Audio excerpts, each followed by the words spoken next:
governance.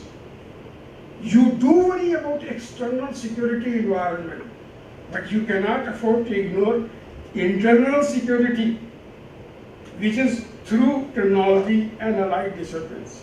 Internal security can be strengthened only through this. Similarly, there will be no development if there is no internal security. If people are not sure of their life and limb, they would not be able to exploit their talent to the best possible extent, add to their own growth and development, and add to the growth and development of the society.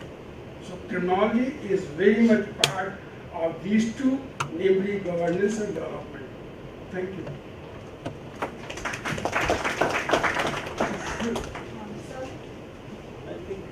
So there is one point that teaching should be done only by the criminologists. That's what That was quote. That's a quote. That is within quote. You probably did not listen the latter part properly. You know that is a fallacious assertion. That criminology teaching should be done. Criminology teaching should be done by criminologists, yes, but it should be supplemented or actively supplemented by law people, psychology people, anthropology people, sociology people. Well, our Professor Bajpayee is very fond of Durkheim or Durkheim, whatever way you pronounce it. Well, he's a sociologist. His grandfather or great grandfather of sociology who has written something 125 years ago. But even today, I'm very fond of quoting Durkheim. Crime is a human act and a social fact, and no society in time and space has ever been exempt of it. Whether Ram Raj or Narendra Modi Raj, crime was there, is there, and will be there, says Durkheim. Any other? I'm not trying to be dismissive. Any other comment? You're welcome. Make it brief. There are others. Okay, sir. So when we talk about the historical root of crime, as you said, that even in the Ram Raj it was not there. But it reminds me of one shloka. Crime was not there. Sorry, crime was there. So it reminds me of one shloka written in Manusmriti. Naiva Rajyam na Rajasi Dando na cha Dandikah Dharmeneva Praja Sarva Rakshanti Sma Parasparam. Like there was neither kingdom nor king, neither the mode of punishment nor the criminal itself. It was all on the basis of rule of law. The people used to protect each other. Like, what is your comment on that? And like, how can we say that crime was there in the years to come? First of all, I am not competent to talk about Manusmriti and other things. But the way I understand Manusmriti is a double-edged sword. He has said something which is acceptable, and he has said many things which are totally unacceptable. So anyway, more information can be, and so many cases, Professor Pandey. So let us not talk about Manusmriti, which clearly lays down homicide committed by a Brahmin. You cannot do anything. He will take two prashchit, and if it is done by Shudra, it's death by stoning. Well, I wouldn't care to talk much about this. Thank you. Yet to come. Days are coming, but we are yet to come. It's not, these are historical things of which we should be proud. But when Manusmriti was written, Europe, America was not there, and Europeans were living in caves. So we are but I would not like to bring back Manusmriti for administering criminal justice. That is my position. Okay, friends, I'll start from where Dr. M.Z. Khan left, starting with Manusmriti. Whatever he said, you are talking about Manusmriti, when nothing existed also there was law. That's what he said. To have reference to that in European thinking, you should refer to Thomas Aquinas' classification of laws. So in terms of Thomas Aquinas' classification of laws, he refers to divine law, which is known only to God, humans cannot know. There is something called natural law. Then there is called human law. Now, if you take Manusmriti as human law, of course what he said is right. that particular quotation when you said Manusmriti is eternal law, when nothing existed also there was law, that is what Thomas Aquinas calls natural law or divine law. I leave it at that. Now compared to your question that you raised earlier to Dr. Khan, that whole process began with our university. When we set up a new department with a totally new approach, I had what exactly Professor Khan just mentioned, that criminology is a purely interdisciplinary subject. Being so, when we train students in criminology, we should have people from different perspectives. There must be somebody to teach corrections from social work point of view. There must be a correctional expert from that. So we advertise one course assistant professor with social work and correctional specialization. There must be some psychologists with psychology background, but applied criminology, criminal psychology. We advertise one course for criminal psychology. When this happened, the Indian Society of Criminology is a big issue. What big issue? I went on receiving an email, a barrage of protesters, even threatening me to go to court. What I thought, going by my background, I must say what is my background in this connection, why I took it up at the national level. Every correspondence between them and me, I went on marking to every member of the Indian Society of Criminology, including Dr. Khan, Dr. Pandey, Dr. Bajpayee. Everybody knows about this debate, what it took place. Therefore, he didn't want to quote it, but I must quote it. I am the person responsible for that. Now, when I am saying it, why I raised that debate at national level is precisely because of my own background. That's how I came to criminology. I studied my bachelor's degree in criminology and forensic science from Karnataka University. After that, did my master's degree in criminology and corrections from Tata and Social Sciences, Bombay, who many of you are from there. After that, I was chosen by the Government of India as a national scholarship for doctoral study abroad. General Med scholarship, very rarely given, and after that, nobody else has got it in the last 40 years. I got that huge scholarship. Under that scholarship, I went to Germany, Max Planck Institute for some time. Then I went to, then Government of India said you have to go to English-speaking country. Even then I went to Stockholm University, studied under Knut Sverre, who was founder of the Institute of Criminology at Stockholm University. Again they said, no, you go to English-speaking country. I had admission in the Berkeley School of Criminology, which Professor Pandey mentioned was in the year 76 when I went. They had admitted me, but June I received the letter of admission, and August came prompt reply that sorry, we cannot continue the course. School has, the legislature has decided to phase it out, means existing students will pass out, next fresh students shall not be admitted. I was a fresh student. So they transferred, they said, our next best department in USA is Florida State University. If you don't mind, we transfer admission to there. I said, okay. So then I was transferred from Berkeley to Florida State, where I went and did my MS and PhD in criminology. That you say, what you say, if at all, if there's something called criminal, that's why I did my MS and PhD. Then I went and did one more in England. There's the MSc in Development Studies, applied to criminology. And around that time I wrote IAS from London.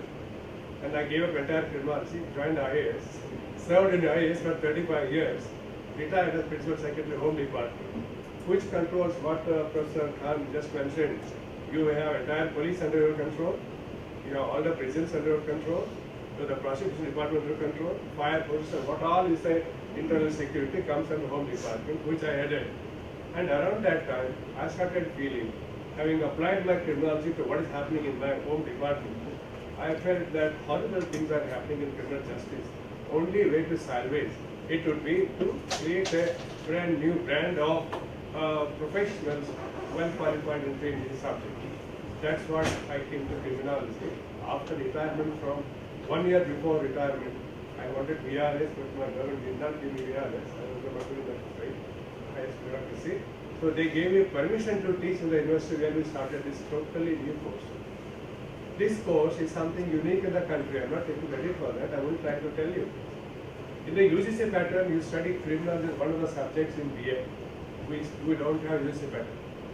All the subjects at the bachelor's level, under the UGC pattern, you study 8 courses in 3 years, 6 semesters. We study 24 courses in criminology, 24 courses in undergraduate level. That's the difference. All these 24 courses are on allied branches of criminology. Which are those? I have brought a syllabus, I can leave it, you can take a copy of that. At bachelor's degree level, we teach there we have also stopped using certain words in the old criminology. Criminology we don't want to use. We say penal and correctional policy. That's a word we find, no criminology. It has been changing. To say punishment and non-punishment together under punishment is illogical. So we study criminology, criminological the theories and all that, criminology, police science, forensic science, restorative justice, critical criminology, and so on and so forth. 24 papers that we have bachelor's degree. And then another 20 papers, 26 papers in the process. 50 courses we teach. The 5 integrated course starting after second year PUC, right up to MA degree. Now my first message will come up of 3-year course. Second, the first the MA course started. While framing this kind of thing, I thought what exactly Professor Khan said, this should be the approach. When we started it, I faced the opportunity of the whole barrage of opposition from the Indian Society of Criminology. My correspondence, my reply to them and their question to me are all on the website, you can see it. That's what Professor Khan was mentioning. This is the approach which he said within court is not correct, and I totally thank him for being with me in the difficult days. So he did not reply because he was part of the subject. Because the whole society was up against me. I stood my ground because my government of the thing, I know so was with me. Nobody could shake them. Okay, coming back, I am one of the persons who still believe that a criminological society, Indian criminal society, should become strong, should become powerful, should play its role, which I personally am disappointed to see not playing last 25 years. It's also not correct to say, Professor Pandey, that Professor Shanmugam is a founder. It's not so. I was a student when it was founded in Tata Institute. Dr. Gore was the first chairman, Pranekar was the vice chairman, Dr. Madhav Menon was it. Incidentally, Dr. Madhav was the founder of this and many other national schools. He was the president secretary. I was student assistant secretary. When I was doing my PhD in Tata Institute, it was Tata Institute. After some time it became defect, it was taken over to Chennai. Sometimes Dr. Shanmugam ran it, society and all that. Now it is a different shape. That's how it is. So I'm aware of the fact that I've been growing with it. So now my part is slightly different. Where should which direction criminology will grow? Now, a few points of reference, what Khan was mentioning. I wrote a paper for the Indian Society of Criminology conference in Patiala, which I could not attend. I circulated copies, but which I could not read, as he is quoting from there. I wrote 3-4 important points I would like to highlight before. One point is hybrid science. Everywhere it is so, not hybrid science. Okay, everywhere it is so. As a result, what has happened? It is the Italian scholars and European scholars who were the prime movers of this discipline historically. He mentioned about Beccaria, Cesare Beccaria. Cesare Beccaria was not his surname. Beccaria was a Marquis of Beccaria and Bonasana, a province of Italy. He was a prominent man there. He wrote a small book on crimes and punishment, 75-page book, very small book, very classic. That was about institutional injustices in the criminal justice system, nothing but criminology. And again, rightly so, what Professor Khan mentioned in the first seminar, session here, that those two people, along with him, they believed this is 18th century criminology in the hedonistic calculus or hedonistic psychology or doctrine of freedom. Now that itself is a great breakthrough in the criminological field. Yeah, you see, prior to that, what is devil possession, instigation, and biblical influences, 10 commandments, that was the whole stuff. Criminology as a subject is one stuff. Criminology as a problem is another stuff. Criminology as an academic discipline as a third stuff. I would take it to the first one, namely, criminology as a problem, crime as a problem, has existed as far as human history, human society, social history goes. You mentioned he was quoting Durkheim. He was saying, so Durkheim also says one sentence there. In the society of saints, there will also be sinners. The sinners are the criminals, as simple as that. In the society of the saints also there will be sinners, and sinners are the criminals. That kind of what he said. Now, going back to it, the concepts of crime, the concepts of punishment, the concept of justice, the concept of injustice have always been there throughout the human history. And what are the known sources? The Code of Burnham, 2000 years BC. Code of Hammurabi, 1700 years BC. And then biblical version for 10 commandments from the Old Testament, you know, the Old Testament houses. Moses, this whole thing. This is 4,000 years, 2,000 years BC, and the 2,000 years it will take for 4,000 years old. And all Abel and Cain, murder, cheating, all those things have been existed ever since human history. So crime has existed, so have the related concept of crime. But that is not the way to say that it has been a subject. As a subject, it is basically 18th century creation. But the church dominated it right up to the 18th century.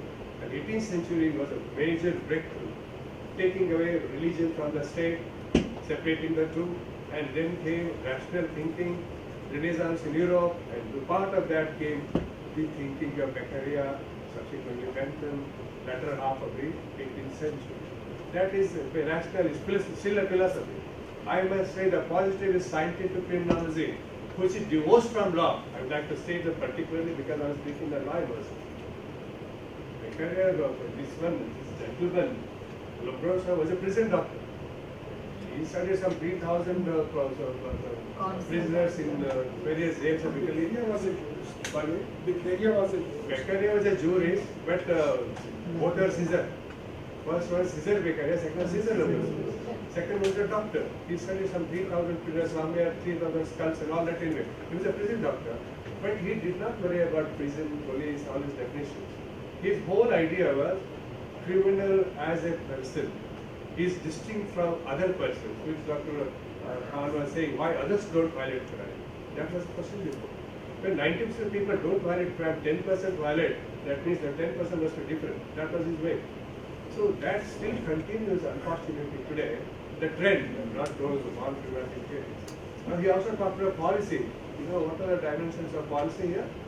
His born criminality theory subsequently got extended. Positivist criminology, scientific criminology, got extended from body to mind. The mind was, again, temperament, personality, brain, even today continuing, most prominent research today is brain research. Okay, knowledge, coming back. What happened in the 1940s? In the 1940s, Hitler reserved this born criminal theory. Hitler reserved this special personality for his extermination of criminals along with Jews. Millions of criminals were also removed along with Jews, they were exterminated. Now in India, Criminal Trials Act 1871 was out of the influence of the same kind of thinking. There is that Making of the Raj big book. Please read that. There is a separate chapter on the political background of Criminal Trials Act. One of the points very succinctly pointed out in that book, it's a history book, Making of the British Raj here. So in that clearly mentions 1870 Act was a result of born criminal theory, how it was borrowed from Europe. So this, anything that has happened in criminology also, some of them have been transferred into bad practices in criminal justice.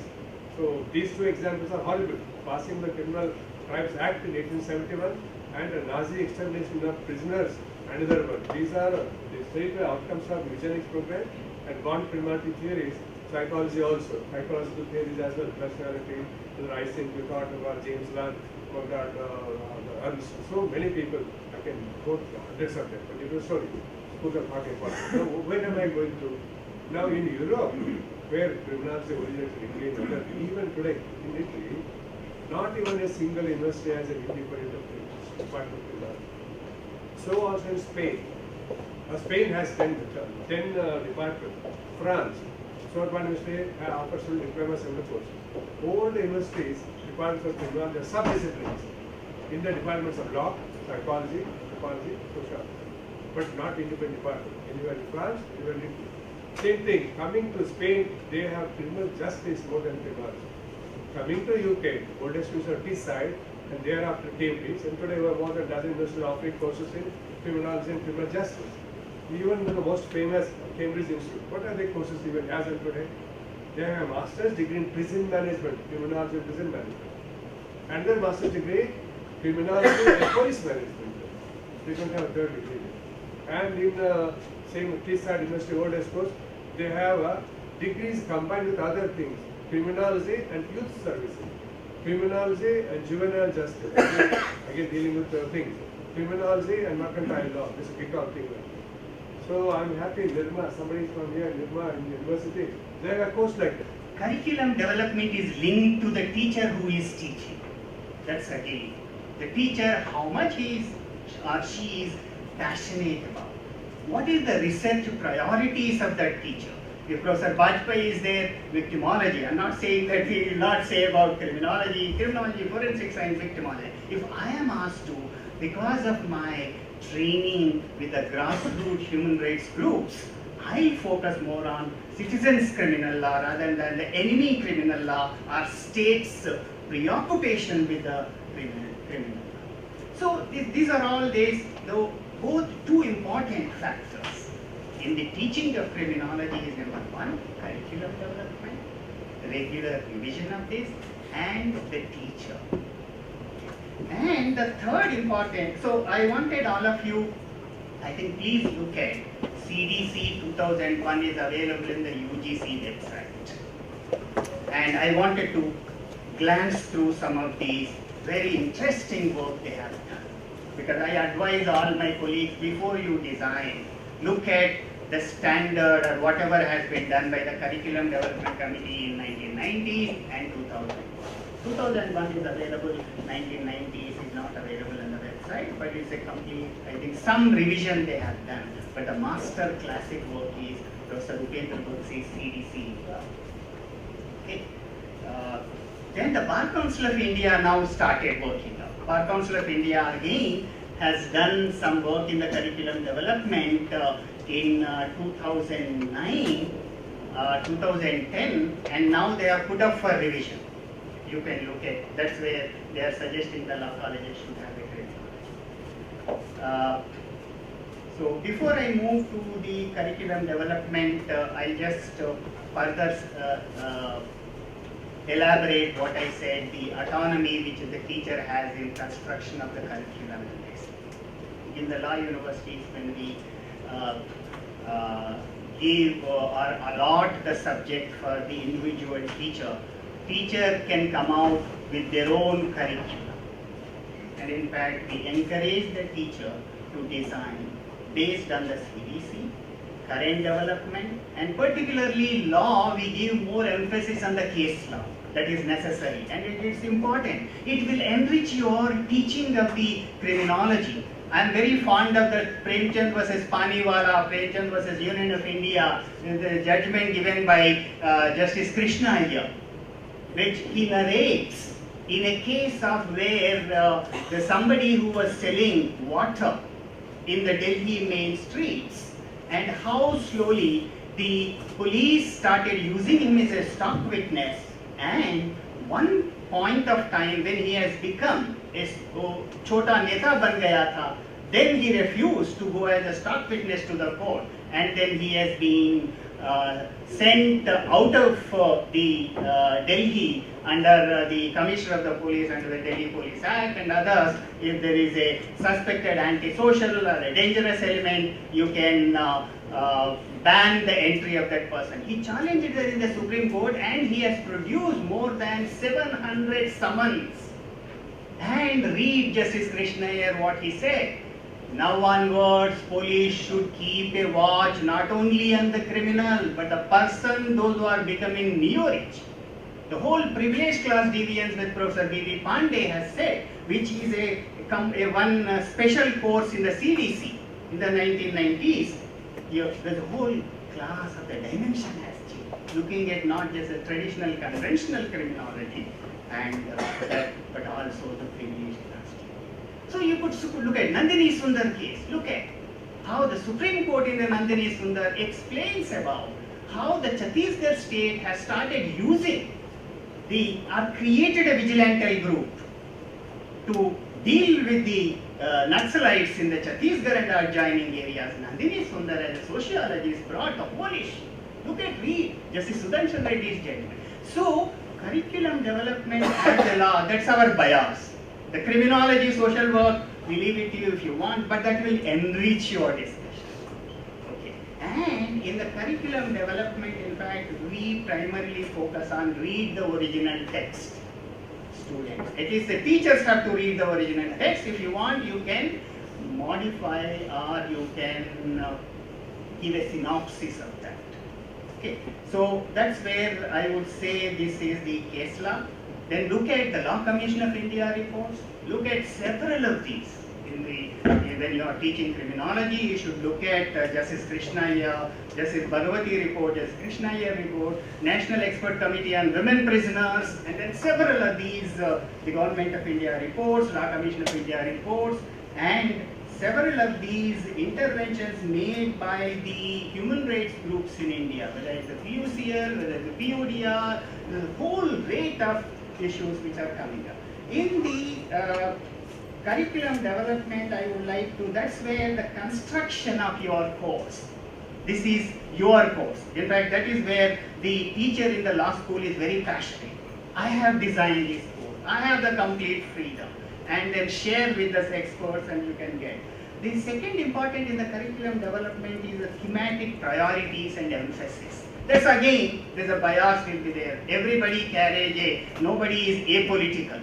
Everybody is political, we carry our own political baggage, somebody is manifestly, somebody may not be there, but the thematic priorities will depend upon the teacher. That's very important, thematic priorities and emphasis. Here I would like to add the contribution of Andrew Ashworth. Again, Andrew Ashworth criminal law and Andrew Ashworth criminal process is a significant work for the law teachers, particularly who is coming from UK and other aspects. But his contribution of, before you teach criminology, understand the process of criminalization. That I have learned when I started teaching criminology in the National Law School, Bangalore. Criminalization, he is very clear, Andrew Ashworth says, we need to question and the state has to justify why a particular conduct is criminalized. What is the justification? So that's one, when you look at thematic priorities, several things. I will briefly look at the UGC, CDC and criminology and penology, how they have said, but I think that would be better to focus the criminalization, and I think it's a part of your reading material. We have given Andrew Ashworth criminalization, that's very important. And let me just briefly explain to you this UGC CDC, where they have divided the entire syllabus into 6 modules. And in the 6 modules, they will begin with the first module on dimensions of crime in India. Second module is causes of criminal behavior, and the nomenclature of the course says criminology and penology. Okay. Second module is cause of criminal behavior. Third is police and criminal justice. Fourth is punishment of offenders. Fifth is treatment of correction of offenders, and sixth is the resocialization process. And then selective geography is given. This, I think, we will circulate to you. You can have it. Another interesting addition, the UGC CDC suggested, they have suggested a special, separate course on collective violence and criminal justice system. It's very interesting in this. In fact, in the objective of the course, the UGC CDC committee has clearly said that this is a crucial area of Indian development with which traditional Western criminology is not overly occupied. Collective political violence is the order of the day, whether it is agrarian feudal violence or it's atrocities against untouchables, communal rights, electoral violence, police violence encounters, political violence by militant and extremist groups, gender violence. This is another collective violence should figure in the curriculum development of the criminology, and this is a very interesting classic works we could improvise over it. This is a 2001, you can update, you can add the cases, policy papers, and several of these human rights groups which are working. In fact, I gave, how do you write a research paper, I'll give 1984 PUDR report in Who Are Guilty on Delhi Sikh Riot. Master classic.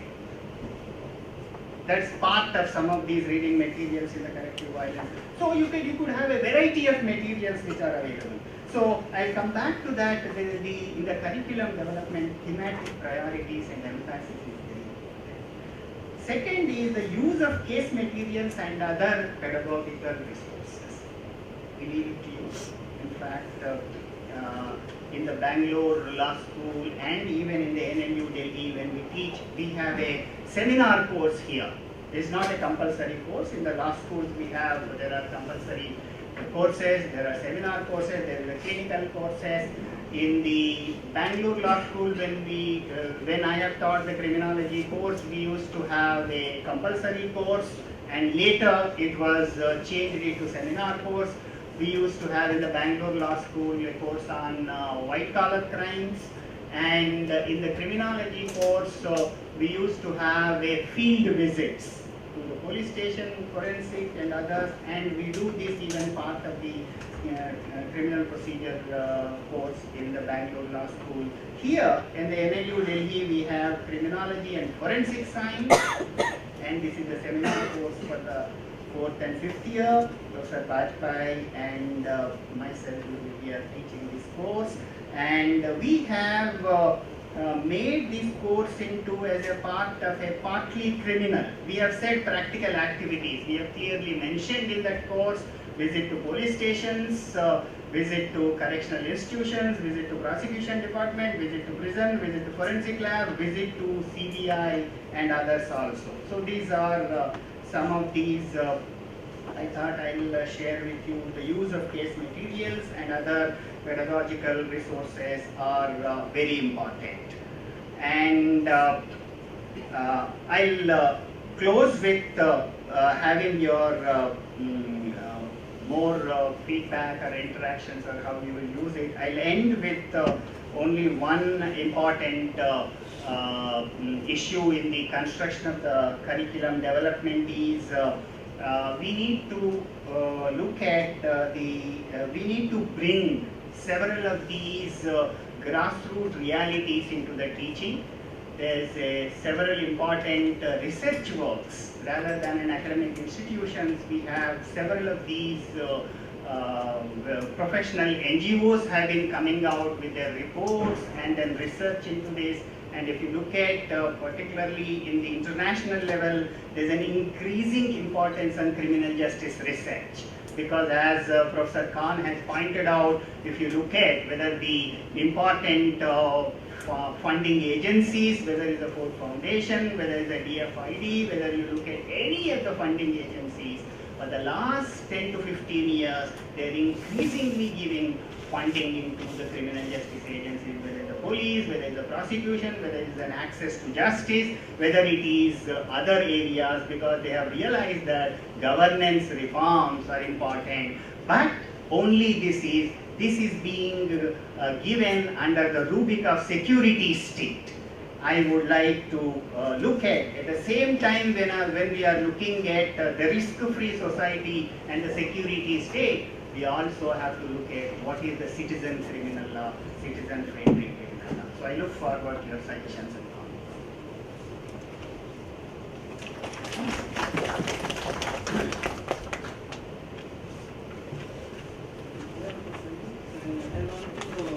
What is the difference between curriculum and syllabus?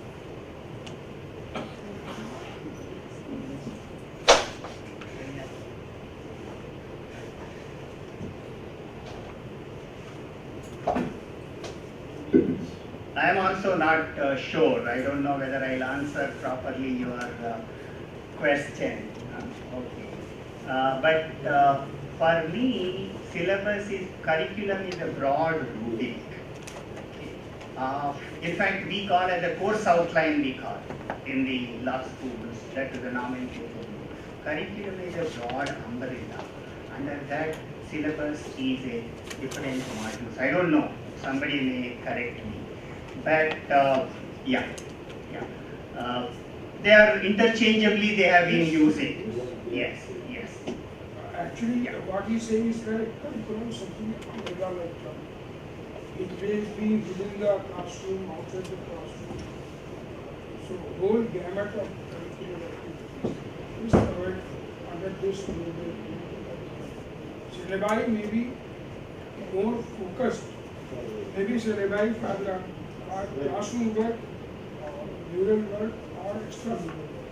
Somebody said it is a structure and content of the course. Curriculum is a structure and content. You know, Professor B.B. Pandey is very particular. He said structure of the capacity development course should be very clear. So structure and content is the I think Curriculum maybe is- overall, yeah. Curriculum is of the course. Yeah. Syllabus is of the paper. Yeah.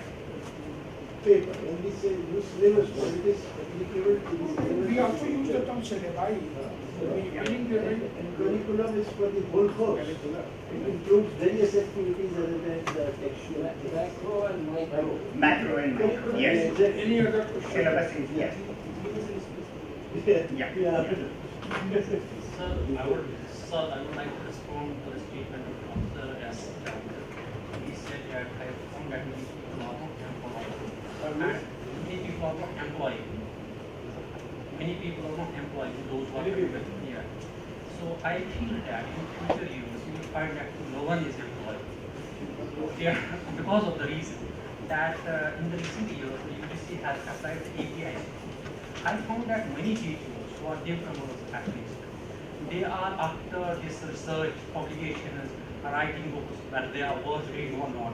Why you are not going for the classification? One group will go only for research, another group it will go only for the teaching. And if any teacher develops an interest in the research, let he exit and he join that group, it will go further. And we develop more and more research centers, and we associate many people only and only for the research, and others will be, so that we have a good product simultaneously, so that we have a good research about the simultaneously. Yeah, I what- would answer that this is a constant struggle between capacity building exercise and capacity declining exercise. Hitherto, capacity declining exercise was underway, and it was now we have started this capacity building exercise, and hopefully we'll catch up with capacity decline, and in the course of time we'll be able to build the capacity. It means this kind of initiative. Hopefully. Inshallah. But sir, his other point that Dr. Pandey, his other point is that I also found UGC in the recruitment, they lay very heavy emphasis even to be called for interview APA score. If you have an APA score of less than 500, you won't get called for interview also. There, 2 points he mentioned is your research, your publications, your all that is there. So he's saying why this quantitative emphasis so much. What has happened there? UGC should have taken up this initiative, this Yes. kind of capacity building. And Professor Menon and others knocked at the door of the UGC. Sir, also it is not necessary, sir. Sir, it is not also necessary that a good researcher could be a good teacher. Good researcher could be a good orator. So it is not many researchers, they are joining, we have much emphasis on the API support, we have the points in the interview on the research publications, and when they join the teaching, they fail as a teacher. Yeah, agreed. But a good teacher need not be a good researcher, vice versa. But the question is, minimum rudimentary skills of research and analytical thinking and processing of data should be there, whether you talk about qualitative or quantitative. If you don't have that thing, even application of mind itself becomes problematic. So I wouldn't say that it's without research I because you can go also that, good way to become a that good we teacher. can use the research persons, those who are doing the research, we can use them for the higher studies, as a guest lecturers, for extension lecturers, for the LLM scholars, and for GS philosophers, for a particular topic only they have done the research. But we should have a particular faculty who should streamline and they should only do the teaching work. And we should support them, we should, after 1 year of the semester, give a performance while they will assess, students will assess the teacher's performance after a semester or a year.